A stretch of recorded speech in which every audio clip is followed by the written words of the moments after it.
տարածված խնդիրներից է սնանկությունը, որը շատերին է հետաքրքրում։ Տաթև կասես, սնանկությունը աղետ է, թե նոր բանի սկիզբ։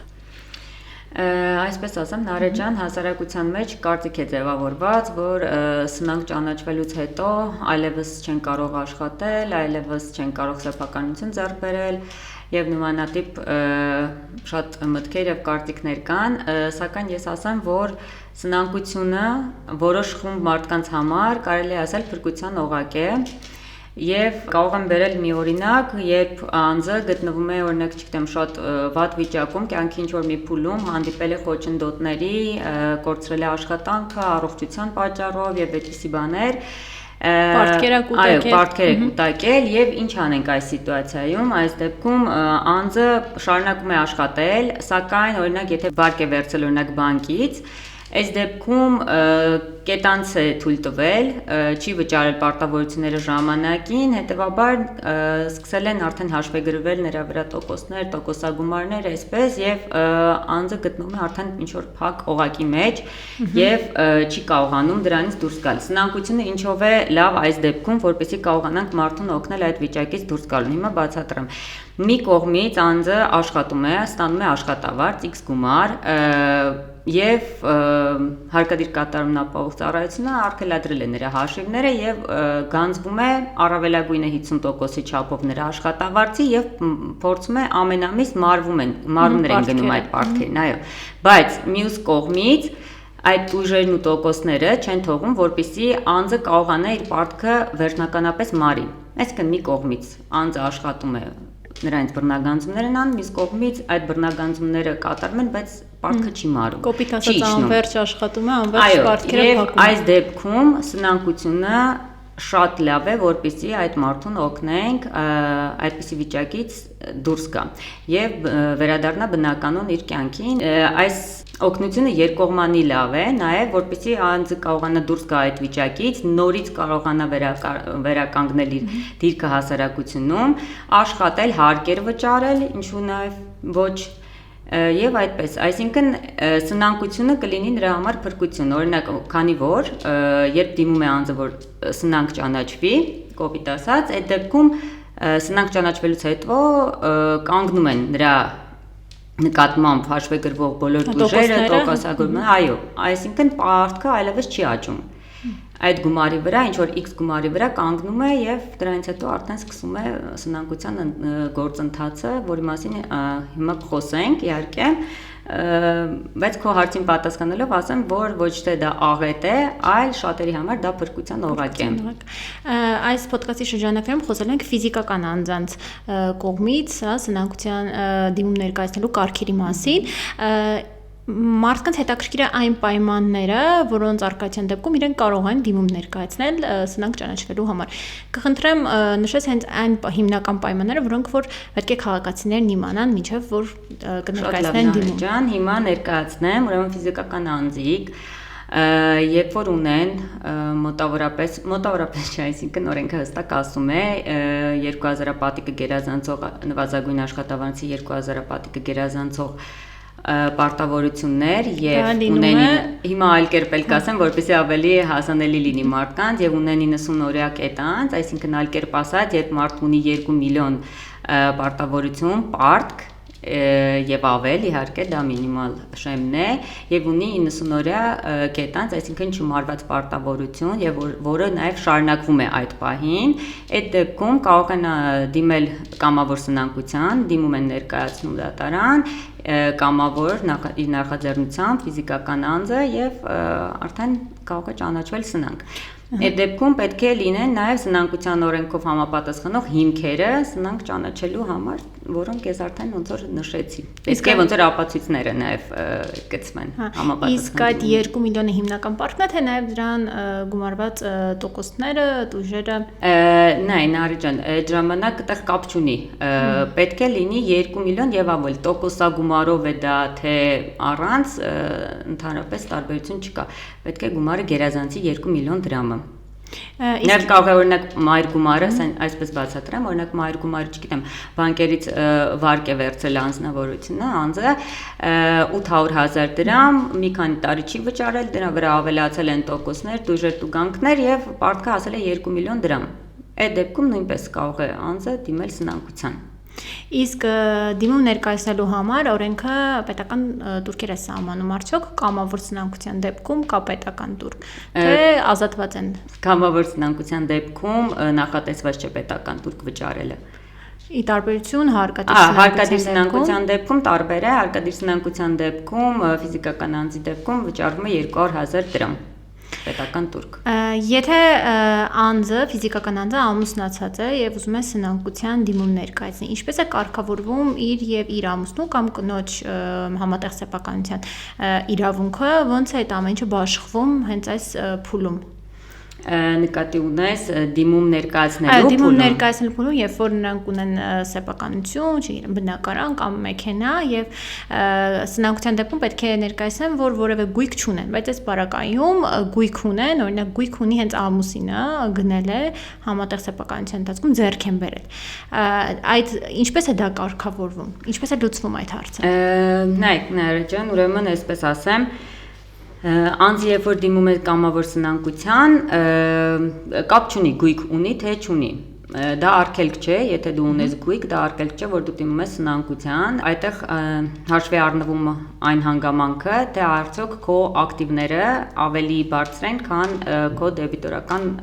պարտքերը։ Եվ այդ դեպքում, երբ որ գույք ունես եւ դիմել ես կամավոր սնանկության, համատեղ գույքի նկատմամբ նույնպես սնանկ ճանաչվելուց հետո դե ոնց որ այդ մասին չխոսեցինք, ասեմ, որ սնանկ ճանաչվելուց հետո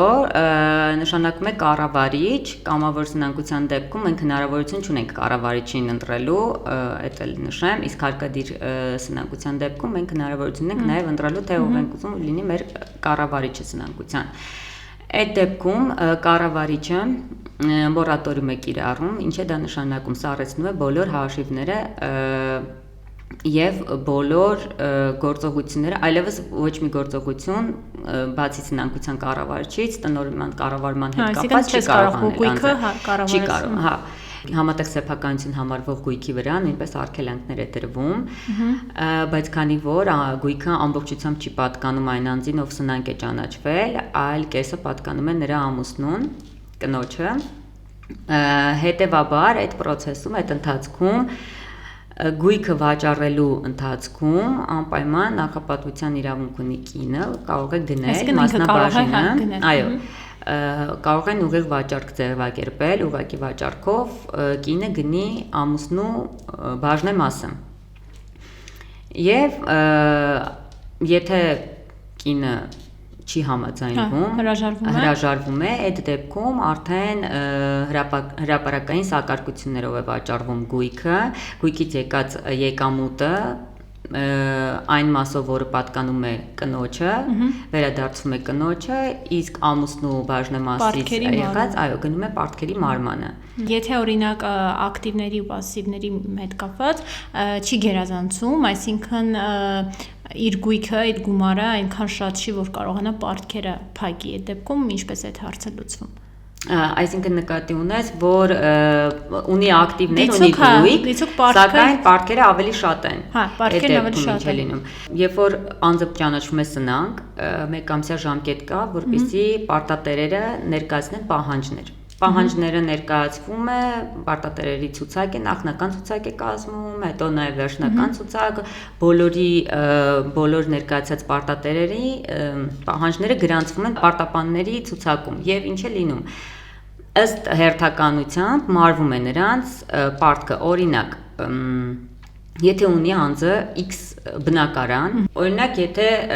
ունենք 5 պարտատեր, բնակարանը վաճառվում է, ինչպես են բաշխվում նրանց միջև։ Գումարը բաշխվում է նրանց միջև համամասնորեն, ըստ իրենց պահանջի չափի։ Օրինակ, դա չափահոված պարտատերերի մասին եմ խոսում, այսինքն ապահովածը։ Իսկ ինչ տարբերությունը ո՞րն է չափահոված ու ապահոված պարտատերը։ Ապահոված պարտատերը դա օրինակ եթե պարտատերը ունի պայմանագիր, գրավի պայմանագիր, այսինքն գրավադրել է գույքը, օրինակ դա ապահովված պարտատեր է, բանկը կարող է լինել ապահովված պարտատեր, եթե օրինակ սնանկ ճանաչված անձը այդ բանկում գրավադրել է իր կամ երրորդ անձին պատկանող գույքը։ Հիմա ես խոսում եմ չապահովված պարտատերերի մասին, օրինակ ունենք 5 չապահովված պարտատեր, բնակարանը վաճառվել է եւ դա պետք է բաշխվի նրանց միջև։ Դա բաշխվում է նրանց միջև ըստ իրենց գրանցած պահանջների չափին։ Հերթականություն չի, այսպես ասեմ, եթե օրինակ ինչ որ մեկը 5 միլիոն դրամ է, ինչ որ մեկը 2 միլիոն, ինչ որ մեկը 1 միլիոն, գումարը գալուց հետո բաշխվում է ըստ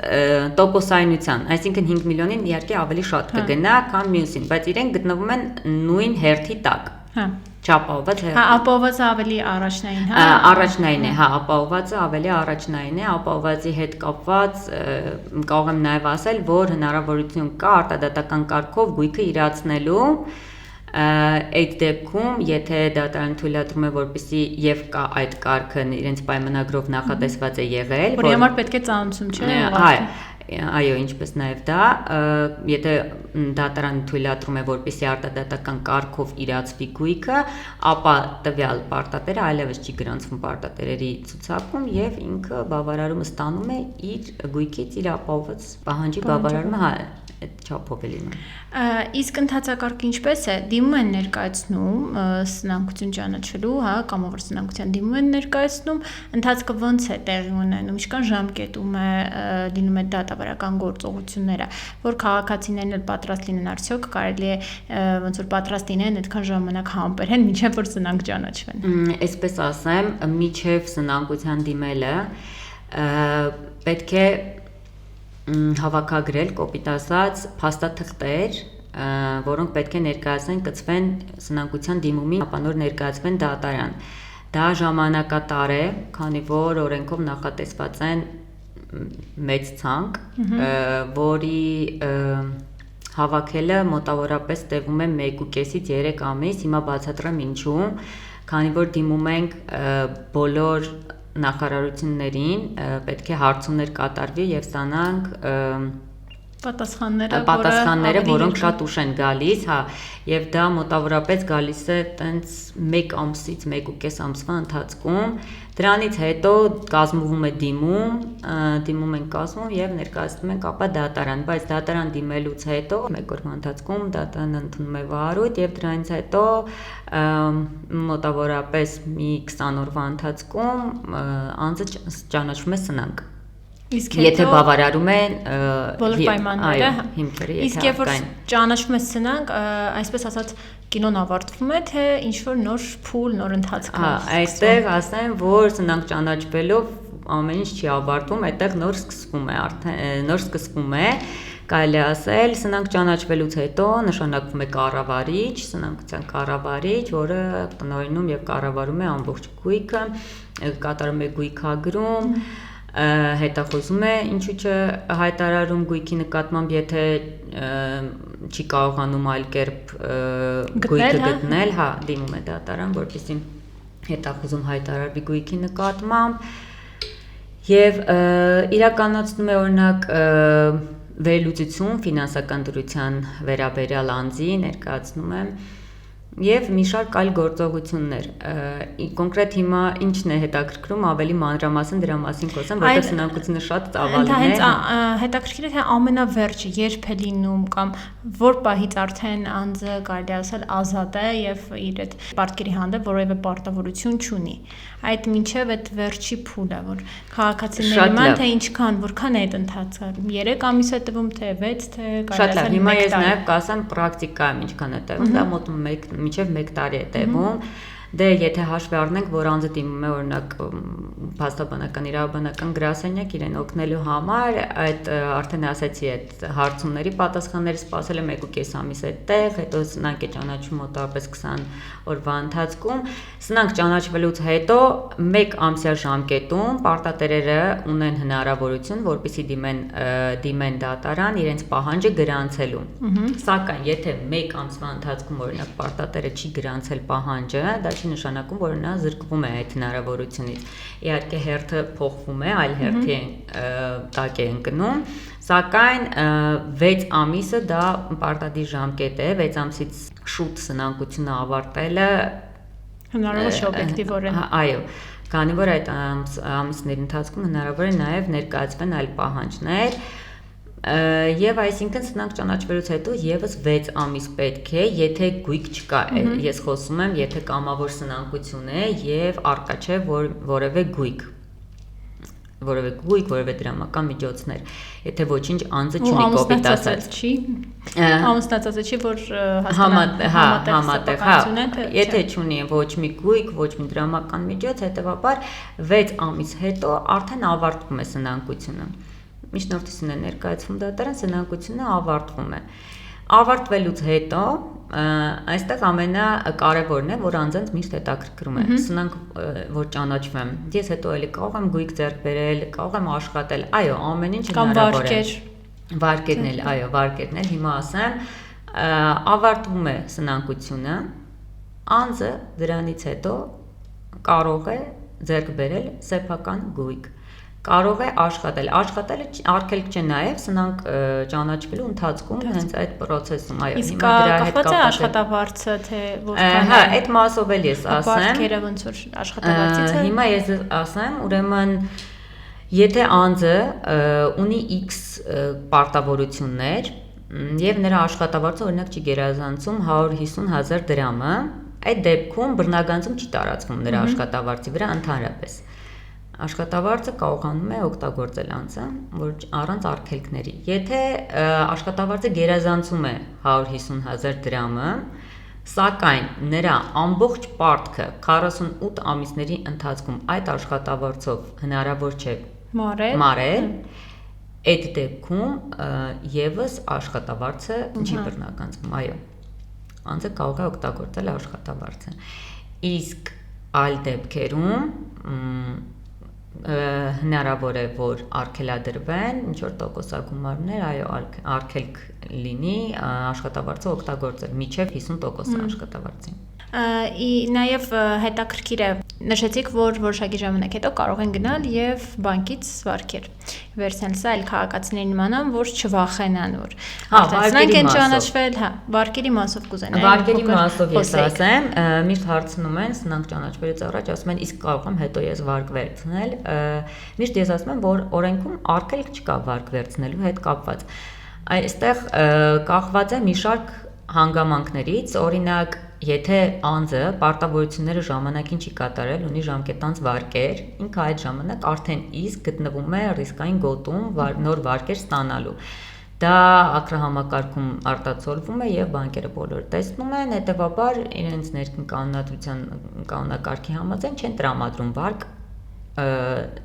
տվյալ անձնավորությանը, այո, բայց ես միշտ ասում եմ, եթե օրինակ, չգիտեմ, հնարավորություն ունեք դիմեք եւ ձեզ ընդառաջեն, օրենքը արգելք չի նախատեսում, որ եթե դու սնանկ ես ճանաչվել, քեզ վարկ չեն տրամադրելու, այո։ Կարող են նաեւ վարկեր, բայց միջև 5 տարի ժամկետով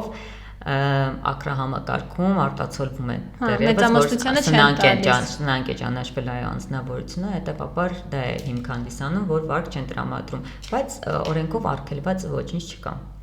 Իսկ օրինակ եղել է ձեր պրակտիկայում նմանատիպ իրավիճակ, երբ որ անձը գույք է ունեցել եւ ուզեցել է, այսպես ասած, սնանկ ճանաչվել, բայց վաճառել է գույքը, որ հետագայում սնանկ ճանաչելու դիմում ներկայացնի եւ նաեւ ցույց տա, որ ընդհանրապես գույք չունի։ Այդ ընթացակարգի մասով, օրինակ, չգիտեմ, կառավարիչը տեսնում է, որ ինքը նախկին ունեցել է գույք, հետո վաճառել է, ոնց է այդ հարցերը լուծում։ Ավելի ճիշտ է ընդհանրապես չվաճառեն, թե օրինակ, չգիտեմ, վաճառեն, իրենց ստացած գումարով իրենց պարտավորությունները մարեն, հետո սնանկության դիմում ներկայացնեն, ինչպես վարվի քաղաքացին, որ ավելի ճիշտ լինի իր համար։ Այսպես ասեմ, եթե անձնավորությունը վաճառել է իր գույքը, օրինակ 1 տարի առաջ եւ 1 տարի հետո դիմում է սնանկության, այս դեպքում օրենքով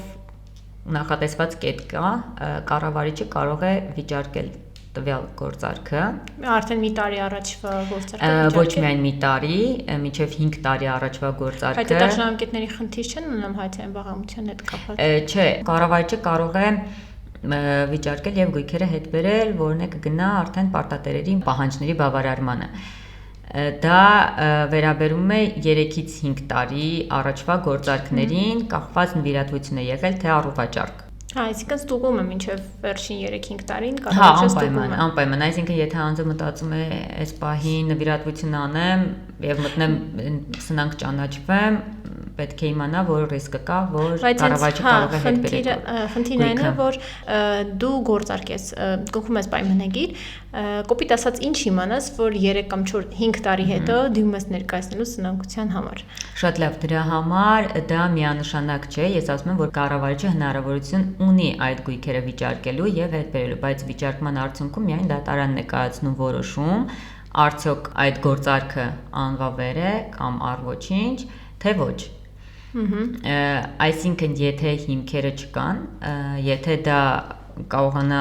ապացուցման հետ է կապված ավելի շատ այստեղ խնդիրը, թե արդյոք կարող է կառավարիչը ապացուցել, որ դա ուղղված է եղել հենց դիտավորությամբ, որպեսզի գույքը կոպիտ ասած պահպանվի, հետո չգնան բավարարմանը պարտատերերին, այսինքն սնանկը ճանաչվելուց հետո չմարվի նրա պարտքերը։ Այս դեպքում այդ ապացուցողական այսպես ասած, բեռը ընկնում է կառավարչի վրա։ Իսկ հնարավոր է սնանկության գործընթացի ժամանակ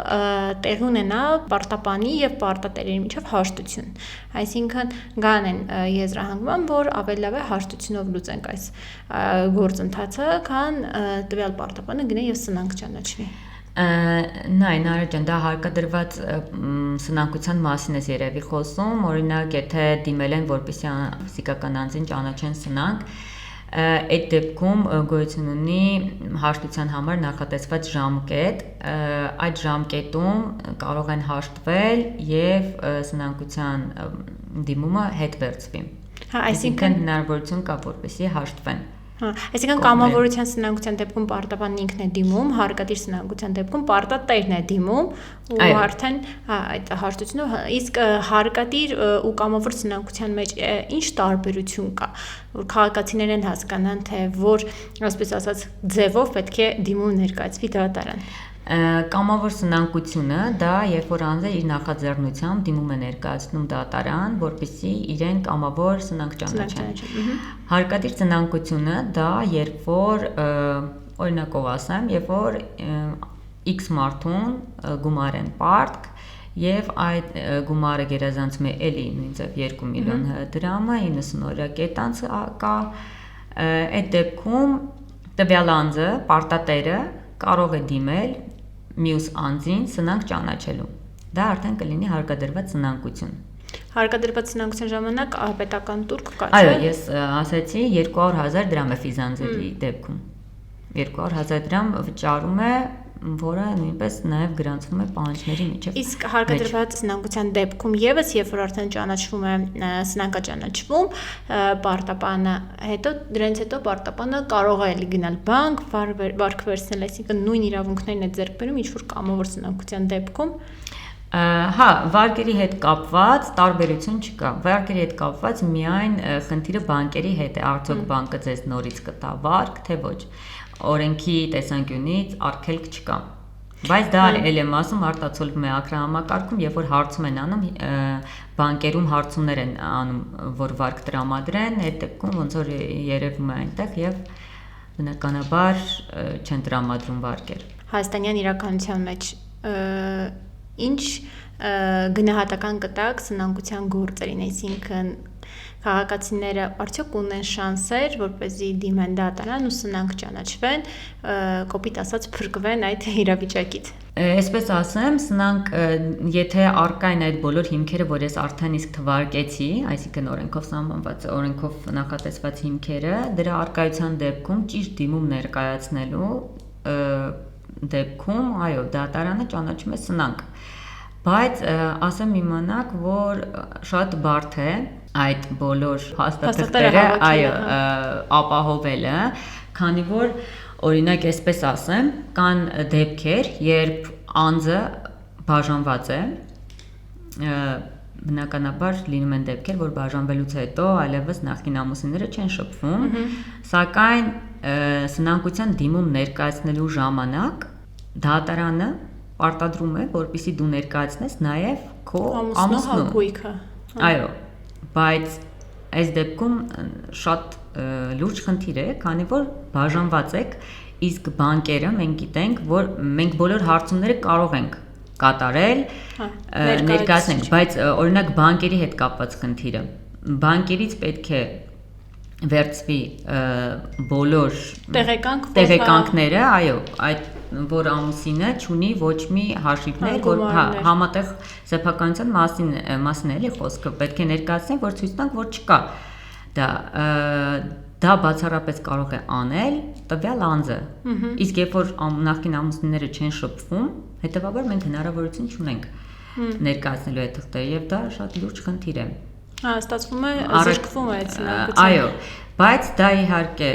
չի նշանակում, որ հնարավորություն չկա։ Իհարկե լավ հիմնավորվածություն է պետք, որպեսզի նշենք, թե ինչու չեն կարողանում ներկայացնել։ Անհնարին է։ Չէ, անհնարին չէ, ինչպես նաև մենք ունենք հնարավորություն նաև բողոքարկելու բարձրացիաներ։ Շատ շնորհակալություն այս բովանդակալից քննարկման համար։ Կարծում եմ քաղաքացիներին, այսպես ասած, օգտակար տեղեկատվություններ։ Ես եմ շնորհակալ հրավերի համար, հույսով եմ օգնեցի, օգտակար եղա։